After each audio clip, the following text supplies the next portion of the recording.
এবার মার্কিন নিষেধাজ্ঞার কবলে পড়তে যাচ্ছে ইসরায়েলের সামরিক ইউনিট। পশ্চিম তীরে মানবাধিকার লঙ্ঘনের অভিযোগ উঠেছে তেল আবিবের নেতানিয়াহুর ব্যাটালিয়নের বিরুদ্ধে। যুদ্ধকালীন সময়ে মিত্র দেশের এমন সিদ্ধান্তে নাখোশ নেতানিয়াহু প্রশাসন। যুদ্ধকালীন সময়ে এ ধরনের পদক্ষেপ অযৌক্তিক আখ্যা দিয়ে যে কোনোভাবে নিষেধাজ্ঞা ঠেকাতে চাইছে তারা। শেকড় থেকে শিখরে।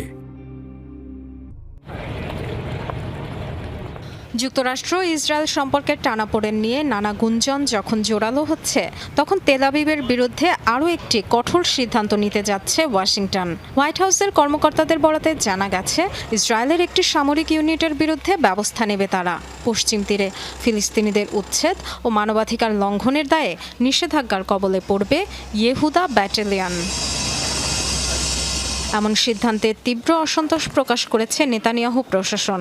অযৌক্তিক আখ্যা দিয়ে পাল্টা পদক্ষেপের হুঁশিয়ারিও দিয়েছেন ইসরায়েলি প্রধানমন্ত্রী। এমন একটি সময় যখন আমাদের সেনারা সন্ত্রাসীদের বিরুদ্ধে লড়ছে, তখন এ ধরনের নিষেধাজ্ঞা পুরোপুরি অযৌক্তিক ও অনৈতিক। আমার নেতৃত্বাধীন সরকার এই পদক্ষেপের বিরুদ্ধে সব ধরনের ব্যবস্থা নেবে। মার্কিন প্রশাসনের এ ধরনের পদক্ষেপ ভয়াবহ নজির তৈরি করবে, এমন হুঁশিয়ারি বার্তা ইসরায়েলের যুদ্ধকালীন মন্ত্রিসভার সদস্য বেনি গান্টজের। মার্কিন বন্ধুদের আমরা যথেষ্ট সমাদর করতাম, কিন্তু ইসরায়েলের ইউনিট ও সেনাদের উপর নিষেধাজ্ঞার সিদ্ধান্ত একটি ভয়াবহ নজির তৈরি করছে। বিশেষ করে যুদ্ধকালীন সময়ে আমাদের অভিন্ন শত্রুদের প্রতি ভুল বার্তা যাবে।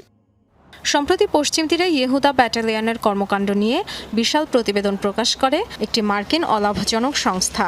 বলা হয়, ফিলিস্তিনিদের উচ্ছেদের সরাসরি দখলদারদের ভূমিকায় কাজ করে তারা।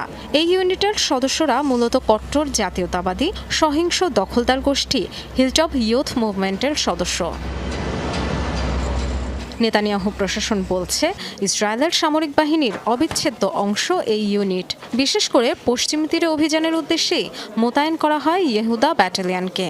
এর আগে পশ্চিম তীরের উগ্র দখলদারদের উপর নিষেধাজ্ঞা দিয়েছিল যুক্তরাষ্ট্র ও ইউরোপীয় ইউনিয়ন।